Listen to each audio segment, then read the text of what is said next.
Jumaat. Selagi mana dapat satu rakaat dengan tu imam, sembahyang Jumaat tetap dikira. Cuma hilang fadilat mendengar khutbah. Sembahyang Jumaat dia sah. Walaupun dua khutbah Jumaat itu menempati 2 rakaat sembahyang. Asal sembahyang lohor 4 rakaat. Tetapi bila mai hari Jumaat disyariatkan untuk menunaikan fardu Jumaat, sembahyang Jumaat. Maka 2 rakaat Jumaat, 2 lagi rakaat ganti dengan 2 khutbah. Sebab tu wajib menjadi syarat wajib duduk di antara 2 khutbah tu, bukan tekak berhenti, hang kena duduk. Bagi ada beza, ada differentiate antara 2 khutbah pasal dia represent, mewakili 2 rakaat sembahyang.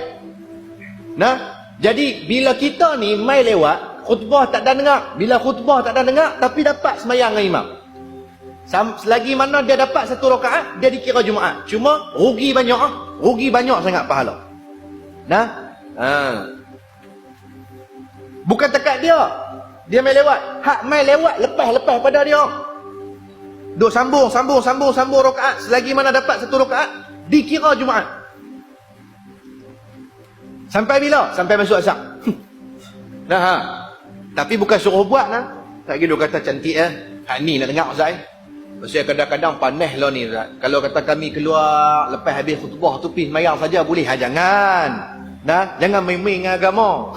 Nah, ni masalah hukum kita abang. Nah,